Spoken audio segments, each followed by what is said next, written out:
नाज़रीन असी मौजूद हाँ गंगापुर के मरकजी कब्रस्तान के अंदर।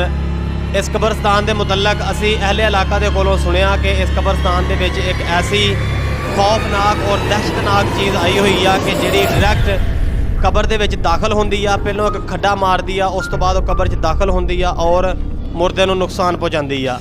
असी अहले इलाका के कोलों भी जानांगे कि आया कि उन्हों का इस चीज़ के मुतलक की कहना, किसी ने देखी आ या नहीं देखी। अगर किसी ने देखी आ तो वह किस तरह की हैगी आ, आओ असी अहले इलाका के कोलों इस बारे मज़ीद जानते हैं।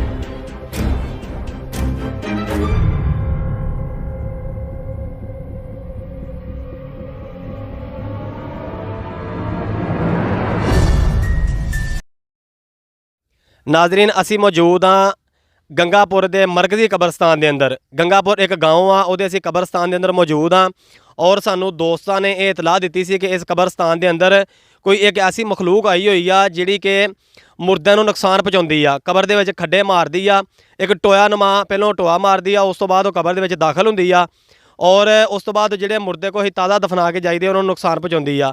सानू एक दोस्त भरा ने इस तरह असीं अगे कबरां की निशानदेही की है, लेकिन एक होर दोस्त ने उन्होंने निशानदेही कराने वास्ते वो कबर के उत्ते मौजूद ने। उन्होंने सानू आख्या भी इधर आओ, तुहानूं असीं एक होर कबर दिखाने आ।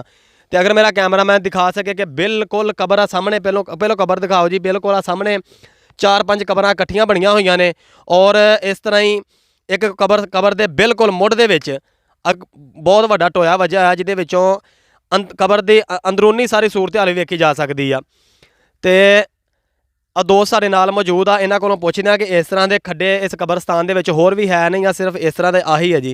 जी अस्सलाम वालेकुम। वालेकुम सलाम। सर तुसीं आ जिहड़ा तुसीं इस टाइम असीं उत्ते खड़े होए आ उस टोए दे जिहड़ा डायरैक्ट सीधा कबर दे विच जा रहा, ते इह किहड़ी चीज़ ने इस तरह मारिया होएगा, तुसीं इस बारे की कहोगे जी? पता नहीं जी, सुनने च आया कोई अजीब जी शै है जिहड़ी आके बहुत होर कबरां च भी इंज खड्डे मारे आ ते देखी ते नहीं, पर उवें बहुत लोकां कोलों सुनिया भी हैगी है कोई शै इंज दी। तो अगे एक दोस्त दस भी रहे थे भी असी देखी भी है जी, लेकिन वो साढ़े सामने देखद्या नस के कबर के उस तरह दाखिल हो गई आ। और यह तो जिते तुसीं खड़े जे सानू तुसीं बुलाया बकायदा, अगर मेरा कैमरामैन दिखावे कि वो बिल्कुल कबर के विच जा रहा, असीं उत्ते बिल्कुल खड़े हाँ, असीं उत्ते मौजूद हाँ और एक कबर के बिल्कुल उत्ते इस टाइम कैमरे के नाल देखा जा रहा वा कि बिल्कुल कबर के अंदर लाइट भी जा रही है और काफ़ी ज़्यादा खड्डा इत्थे वज्जा होया। और अल्लाह माफ़ करे किसी इंसान ने तो इस तरह का कोई हरकत ना को कर सकता ना को सोच ही सकता, लेकिन साडी अहले इलाका के अगे भी यही अपील आ कि बराए मेहरबानी कब्रस्तान आ इंसान का आखिरी मुकाम आ। हर इंसान ने इत्थे आना वा, लेकिन जिन्नी चकर असीं जींदे आ बराए मेहरबानी अपने प्यारों की कबरां ते जाया करो, कब्रस्तान का भी हाल चाल एक बारी जाके देखा करो, क्योंकि आखिरी आरामगाह वा हर इंसान ने हर जी रूह ने कबर के दाखिल होना। लिहाजा मेहरबानी करके साडा एक अवामी मैसेज आ और एक हमदर्दी के नाते असीं वीडियो बनाई आ कि बिस्मिल्लाहिर्रहमानिर्रहीम, तेरी हयात का सूरज भी है ढलने वाला, इसी शहर में तेरा घर भी है बनने वाला, और सच ही कहता था ये कुरान तुझे कहना होगा, तुझको अरशद हशर तलक बस यहीं रहना होगा। नाजरीन असी मौजूद हाँ गंगापुर गाँव के कब्रस्तान के अंदर और सानू एक इतलाह मिली, ये दोस्तों ने इतलाह दी है कि गंगापुर के कब्रस्तान के विच एक ऐसी चीज़ नमूदार हुई आ कि जिहड़ी कबर के विच दाखिल होंदी आ और कब्रस्तान के विच जिहड़े मुर्दे ने उन्होंने नुकसान पहुँचाती आ। साडे नाल इस पिंड के दोस्त भरा मौजूद ने जिहड़े कब्रस्तान के विच अपने प्यारिਆਂ ਦੀਆਂ कबरां ते आए ने फातिहा दरूद पढ़ते सी। आओ इन्हां कोलों पुछदे आ कि इस गल जिहड़ी असीं सुनी आ इहदे विच किन्नी क सदाकत आ, की हकीकत आ कि जिहड़ी दसन डे ने भी इस कब्रस्तान के विच इस शै इत्थे कोई शै आई आ जिहड़ी मुर्दिਆਂ ਨੂੰ नुकसान पहुँचाती आ और बड़े बड़े वड्डे जिहड़े खड्डे मारदी आ कबरां दे विच।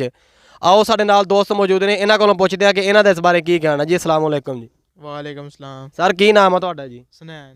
इधर नूं जरा तवज्जो करो सर, तुसीं ये गल दसो भी जिहड़ी असीं खबर सुनी आ इहदे विच किन्नी क सदाकत आ भी गंगापुर दे विच कब्रस्तान दे अंदर कोई ऐसी चीज़ आई आ जिहड़ी कि कब्रस्तान दे विच मुर्दिਆਂ ਨੂੰ नुकसान पहुँचाती आ, ते तुसीं ये देखी आ या नहीं देखी, की कहोगे इस बारे जी?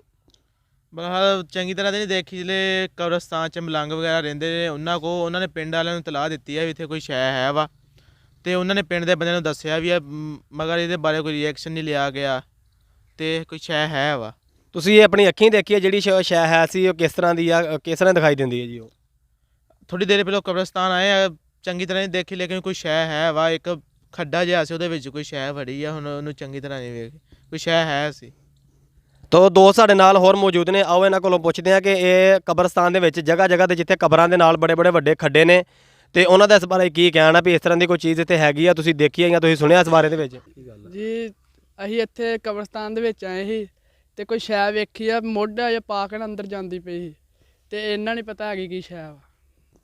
ਲੋ ਨਾਜ਼ਰੀਨ, ਤੁਸੀਂ ਦੇਖ ਰਹੇ ਜੇ ਕਿ ਦੋਸਤ ਵੀ ਇਹ ਗੱਲ ਦੱਸਣ ਦੇ ਨੇ ਕਿ ਉਹ ਸ਼ੈ ਹੈ ਜ਼ਰੂਰ ਆ, ਲੇਕਿਨ ਅਸੀਂ ਉਹਦੇ ਬਾਰੇ ਕੋ ਕਨਫਰਮ ਦੱਸ ਨਹੀਂ ਸਕਦੇ ਵੀ ਉਹ ਸ਼ੈ ਹੈ ਕੀ ਆ, ਕਿਉਂਕਿ ਅਸੀਂ ਅੱਜ ਤੋਂ ਪਹਿਲਾਂ ਨਾ ਉਹ ਦੇਖੀ ਆ ਨਾ ਉਹਦੇ ਬਾਰੇ ਕੋਈ ਸੁਣਿਆ। ਲੇਕਿਨ ਜਿਸ ਤਰ੍ਹਾਂ ਕਬਰਸਤਾਨ ਦੇ ਵਿੱਚ ਦੋਸਤ ਕਲਾਮ ਦਰੂਦ ਪਾਕ ਪੜ੍ਹਨ ਆਏ ਨੇ, ਇੱਥੇ ਫਾਤਿਹਾ ਕਲਾਮ ਕਹਿਣ ਆਏ ਨੇ, ਇਹਨਾਂ ਨੇ ਦੇਖਿਆ ਕਿ ਕਬਰਸਤਾਨ ਦੇ ਵਿੱਚ ਇਸ ਤਰ੍ਹਾਂ ਦੀ ਸ਼ੈ ਹੈ ਜ਼ਰੂਰ ਆ। ਸਾਡੇ ਨਾਲ ਹੋਰ ਸਿਆਣੇ ਦੋਸਤ ਵੀ ਮੌਜੂਦ ਨੇ, ਆਓ ਇਹਨਾਂ ਕੋਲੋਂ ਪੁੱਛਦੇ ਕਿ ਉਹਨਾਂ ਦਾ ਇਸ ਬਾਰੇ ਕੀ ਕਹਿਣਾ ਜੀ। ਉਹ ਕਹਿੰਦੇ ਆ ਜੀ ਸ਼ਾਇਦ ਇੱਥੇ ਹੈਗੀ ਹੈ, ਕਬਰਾਂ 'ਚ ਖੋਡੇ ਕੱਢਦੀ ਹੈ, ਸ਼ਾਇਦ ਆ ਕੁਛ ਨਾ ਕੋਈ ਹੋਣਾ ਚਾਹੀਦਾ ਹੱਲ, ਤੇ ਮੁਰਦਿਆਂ ਨੂੰ ਨੁਕਸਾਨ ਤੇ ਪਹੁੰਚਾਉਂਦੀ ਹੈ, ਤੇ ਕੋਈ ਨਾ ਕੋਈ ਕਰਨਾ ਚਾਹੀਦਾ ਇਹਦਾ। ਤੇ ਜਨਾਬ ਤੁਸੀਂ ਇਹ ਗੱਲ ਦੱਸੋ ਵੀ ਇੱਥੇ ਜਿਹੜੇ ਬੜੇ ਬੜੇ ਵੱਡੇ ਖੱਡੇ ਨਿਕਲੇ ਨੇ ਕਬਰਾਂ ਦੇ ਵਿੱਚ, ਤੁਹਾਡੀ ਨਜ਼ਰ ਦੇ ਵਿੱਚ ਇਸ ਤਰ੍ਹਾਂ ਦੀ ਕੋਈ ਚੀਜ਼ ਇੱਥੇ ਹੈਗੀ ਆ? ਅਸੀਂ ਇਹ ਗੱਲ ਸਹੀ ਸੁਣੀ ਆ ਜਾਂ ਵੈਸੇ ਕਿਸੇ ਨੇ ਵਾਹ ਡਾਈ ਆ, ਕੀ ਕਹੋਗੇ ਜੀ? ਖੱਡੇ ਹੈਗੇ ਆ ਜੀ, ਤੇ ਕੋਈ ਨਾ ਕੋਈ ਸ਼ੈ ਫੇਰਦੀ ਹੈਗੀ ਆ, ਦੇਖੀ ਨਹੀਂ ਹੈਗੀ, ਬਾਕੀ ਇਤਲਾਹ ਹੋਈ ਆ ਤਾਂ ਨਿਗਾਹ ਪਈ ਆ, ਖੱਡੇ ਹੈਗੇ ਆ ਤੇ ਇਹਦਾ ਖਿਆਲ ਕਰਨਾ ਚਾਹੀਦਾ। ਤੇ ਕੀ ਕਹੋਗੇ ਜਿਹੜੇ ਇੱਥੇ ਮੁਕਾਮੀ ਲੋਕ ਨੇ ਕਬਰਸਤਾਨ ਦੇ ਵਿੱਚ ਆਉਂਦੇ ਨਹੀਂ ਹੈ, ਔਰ ਕਬਰਸਤਾਨ ਦੇ ਵਿੱਚ ਕਾਫੀ ਅਸੀਂ ਦੇਖਿਆ ਵਾ ਇੱਥੇ ਘਾਹ ਵਗੈਰਾ ਦੇ ਢੇਰ ਲੱਗੇ ਹੋਏ ਨੇ, ਪੁਰਾਣੇ ਦਰਖਤ ਡਿੱਗੇ ਹੋਏ ਨੇ, ਵਾਵਾ ਵਿੱਚ ਨਾ ਜਿਸ ਤਰ੍ਹਾਂ ਗੰਦ ਦਾ ਮਾਹੌਲ ਨਹੀਂ, ਇਸ ਤਰ੍ਹਾਂ ਦਾ ਕੋਈ ਸਫਾਈ ਸੁਥਰਾਈ ਨਹੀਂ ਹੈ, ਇਸ ਬਾਰੇ ਕੀ ਕਹੋਗੇ ਜੀ? ਇਹਦਾ ਸਫਾਈ ਕਰਾਉਣੀ ਚਾਹੀਦੀ ਹੈ ਜੀ, ਤੇ ਖੱਡੇ ਬੰਦ ਕਰਨੇ ਚਾਹੀਦੇ ਆ, ਬੰਦਿਆਂ ਨੂੰ ਆਉਣਾ ਚਾਹੀਦਾ ਹੈ ਇਸ ਨੇਕੀ ਦੇ ਕੰਮ ਦੇ ਵਿੱਚ। ਕੱਲ੍ਹ ਨੂੰ ਅਸੀਂ ਵੀ ਇਸ ਜਹਾਨ ਤੇ ਕਬਰਾਂ ਵਿੱਚ ਜਾਣਾ ਪਹੁੰਚਣਾ ਹੈ। ਸਰ ਤੁਸੀਂ ਕੀ ਕਹੋਗੇ ਇਸ ਬਾਰੇ ਜੀ? ਅਸੀਂ ਵੀ ਕਹਾਂਗੇ ਜੀ ਕਬਰਸਤਾਨ ਹੋਣਾ ਚਾਹੀਦਾ ਜਾਂ ਸਾਰਿਆਂ ਨੂੰ ਆਉਣਾ ਚਾਹੀਦਾ ਹੈ, ਸਫਾਈ ਵੀ ਕਰਨੀ ਚਾਹੀਦੀ ਹੈ, ਤੇ ਇਹਦਾ ਕੋਈ ਕਰਨਾ ਵੀ ਚਾਹੀਦਾ ਵੀ ਕਬਰਸਤਾਨ ਨਾ ਹੈ ਸ਼ਾਇਦ ਇੱਦਾਂ ਫਿਰੇ, ਇਹਦਾ ਕੋਈ ਹੱਲ ਹੋਣਾ ਚਾਹੀਦਾ। ਤੇ ਜਿਸ ਤਰ੍ਹਾਂ ਇਹ ਮੁਰਦਿਆਂ ਨੂੰ ਨੁਕਸਾਨ ਪਹੁੰਚ ਰਿਹਾ ਵਾ, ਅਸੀਂ ਇੱਕ ਕਬਰ ਦੇ ਉੱਤੇ ਦੇਖਿਆ, ਉੱਥੇ ਬਕਾਇਦਾ ਹੱਡੀ ਵੀ ਇੱਕ ਬਾਹਰ ਪਈ ਸੀ ਕਬਰ ਦੇ, ਤੇ ਅਗਰ ਉਹ ਚੀਜ਼ ਮੁਰਦਿਆਂ ਨੂੰ ਨੁਕਸਾਨ ਪਹੁੰਚਾ ਸਕਦੀ ਆ ਤੇ ਸਾਨੂੰ ਜ਼ਿੰਦਾ ਇਨਸਾਨਾਂ ਨੂੰ ਉਹਦੇ ਵਾਸਤੇ ਉਹ ਨੁਕਸਾਨ ਪਹੁੰਚਾਏਗੀ, ਤੇ ਕੀ ਇਸ ਬਾਰੇ ਕਹੋਗੇ ਜੀ ਤੁਸੀਂ? ਇਸ ਬਾਰੇ ਵੀ ਕਰਨਾ ਹੀ ਚਾਹੀਦਾ ਕੁਛ ਨਾ ਕੁਛ ਹਾਲੇ ਦਾ ਵੀ ਇਹ ਨਹੀਂ ਹੋਣੀ ਚਾਹੀਦੀ ਸ਼ਾਇਦ ਕਬਰਸਤਾਨ 'ਚ ਸਫਾਈ ਹੋਣੀ ਚਾਹੀਦੀ ਹੈ। ਕਬਰਸਤਾਨ ਤੇ ਹਰ ਇਨਸਾਨ ਨੇ ਆਉਣਾ ਇੱਥੇ। ਜੀ ਨਾਜ਼ਰੀਨ, ਤੁਸੀਂ ਦੇਖ ਰਹੇ ਜੇ ਮੇਰੇ ਨਾਲ ਅਹਿਲੇ ਇਲਾਕਾ ਦੋਸਤ ਮੌਜੂਦ ਨੇ, ਉਹਨਾਂ ਦਾ ਵੀ ਇਹੀ ਕਹਿਣਾ ਕਿ ਇੱਕ ਗੰਗਾਪੁਰ ਕਬਰਸਤਾਨ ਦੇ ਅੰਦਰ ਕੋਈ ਐਸੀ ਸ਼ੈ ਹੈਗੀ ਜ਼ਰੂਰ ਆ ਕਿ ਜਿਹੜੀ ਨਾ ਮੁਰਦਿਆਂ ਨੂੰ ਨੁਕਸਾਨ ਪਹੁੰਚਾਉਂਦੀ ਏ, ਔਰ ਕਾਫੀ ਜ਼ਿਆਦਾ ਉਹ ਪਹਿਲੋਂ ਇੱਕ ਖੱਡਾ ਮਾਰਦੀ ਆ ਕਬਰ ਦੇ ਵਿੱਚ, ਫਿਰ ਉਸ ਖੱਡੇ ਦੇ ਥਰੂ ਅੰਦਰ ਜਾ ਕੇ ਤੇ ਮੁਰਦਿਆਂ ਨੂੰ ਨੁਕਸਾਨ ਪਹੁੰਚਾਉਂਦੀ ਏ। ਤੇ ਸਾਡੀ ਸਾਰੇ ਦੋਸਤਾਂ ਭਰਾਵਾਂ ਨੂੰ ਜਿੱਥੇ ਜਿੱਥੇ ਤੱਕ ਸਾਡੀ ਵੀਡੀਓ ਜਾਏਗੀ, ਸਾਡੀ ਸਾਰਿਆਂ ਅੱਗੇ ਇਹੀ ਅਪੀਲ ਆ ਕਿ ਬਰਾਏ ਮਿਹਰਬਾਨੀ ਜਿਹੜੇ ਸਾਡੇ ਪਿਆਰੇ ਸਾਡੇ ਤੋਂ ਵਿਛੜੇ ਨੇ, ਅਸੀਂ ਬੇਸ਼ੱਕ ਹਫ਼ਤੇ ਬਾਅਦ ਕੋਈ ਟਾਈਮ ਕੱਢ ਕੇ ਉਹਨਾਂ ਦੀਆਂ ਕਬਰਾਂ ਤੇ ਜਾਈਏ, ਉੱਥੇ ਹਾਜ਼ਰੀ ਦਿਓ, ਉੱਥੇ ਫਾਤਿਹਾ ਕਲਾਮ ਪੜ੍ਹੀਏ, ਔਰ ਸਫਾਈ ਦਾ ਜਿਹੜਾ ਲਾਗੇ ਤਾਗੇ ਖਾਸ ਖਿਆਲ ਰੱਖੀਏ। ਇਹ ਇੱਕ ਆਖਰਤ ਦਾ ਮੁਕਾਮ ਆ, ਇੱਥੇ ਹਰ ਇਨਸਾਨ ਨੇ ਕਬਰਸਤਾਨ ਦੇ ਵਿੱਚ ਆਉਣਾ ਹੀ ਆਉਣਾ, ਚਾਹੇ ਕੋਈ ਪਹਿਲੋਂ ਆ ਜਾਏ, ਚਾਹੇ ਕੋਈ ਬਾਅਦ 'ਚ ਆ ਜਾਏ, ਜਾਂ ਕੋਈ ਬੇਸ਼ੱਕ ਬੁੱਢਾ ਵਾ, ਕੋਈ ਜਵਾਨ ਆ, ਕੋਈ ਬੱਚਾ ਵਾ, ਕੋਈ ਔਰਤ ਆ, ਕੋਈ ਮਰਦ ਆ, ਕਬਰਸਤਾਨ ਹਰ ਇੱਕ ਦਾ ਆਖਰੀ ਮੁਕਾਮ ਆ। ਲਿਹਾਜ਼ਾ ਸਾਨੂੰ ਇਸ ਗੱਲ ਨੂੰ ਇੰਤਹਾਈ ਸੰਜੀਦਗੀ ਦੇ ਨਾਲ ਲੈਣਾ ਚਾਹੀਦਾ ਵਾ ਕਿ ਜਿਸ ਤਰ੍ਹਾਂ ਇਹ ਕਬਰਸਤਾਨ ਦੇ ਵਿੱਚ ਦੱਸ ਰਹੇ ਨੇ ਲੋਕ ਵੀ ਇੱਥੇ ਨੁਕਸਾਨ ਹੋ ਰਿਹਾ ਮੁਰਦਿਆਂ ਦਾ, ਅਲਬੱਤਾ ਹਰ ਜਗ੍ਹਾ ਤੇ ਆਪਣੇ ਆਪਣੇ ਅਜ਼ੀਜ਼ਾਂ ਦੇ ਕਬਰਾਂ ਤੇ ਜਾਣਾ ਚਾਹੀਦਾ ਵਾ, ਔਰ ਦੇਖਣਾ ਚਾਹੀਦਾ ਕਿ ਸਾਡੇ ਜਿਹੜੇ ਇਰਦ ਗਿਰਦ ਕਬਰਸਤਾਨ ਨੇ ਆਇਆ ਕਿ ਉੱਥੇ ਤੇ ਇਸ ਤਰ੍ਹਾਂ ਦੀ ਕੋਈ ਪਰੇਸ਼ਾਨੀ ਨਹੀਂ ਹੈ। ਤੇ ਨਾਜ਼ਰੀਨ, ਇਸ ਵੀਡੀਓ ਨੂੰ ਤੁਸੀਂ ਬੇਸ਼ੱਕ ਕੋਈ ਲਾਈਕ ਕਰੋ ਜਾਂ ਨਾ ਕਰੋ, ਲੇਕਿਨ ਇਸ ਵੀਡੀਓ ਨੂੰ ਤੁਸੀਂ ਇੱਕ ਅਵਾਮੀ ਤੌਰ ਤੇ, ਇੱਕ ਅਵਾਮੀ ਹਮਦਰਦੀ ਦੇ ਨਾਤੇ ਇਸ ਵੀਡੀਓ ਨੂੰ ਜ਼ਿਆਦਾ ਤੋਂ ਜ਼ਿਆਦਾ ਅੱਗੇ ਸ਼ੇਅਰ ਕਰੋ। ਔਰ ਤੁਸੀਂ ਦੇਖ ਰਹੇ ਜੇ ਸਾਡਾ YouTube ਚੈਨਲ ਪੰਜਾਬ ਪੁਆਇੰਟ, ਅਗਰ ਸਾਡੀ ਵੀਡੀਓ ਅੱਛੀ ਲੱਗੇ ਤਾਂ ਸਾਡਾ ਚੈਨਲ ਪੰਜਾਬ ਪੁਆਇੰਟ ਸਬਸਕ੍ਰਾਈਬ ਕਰੋ।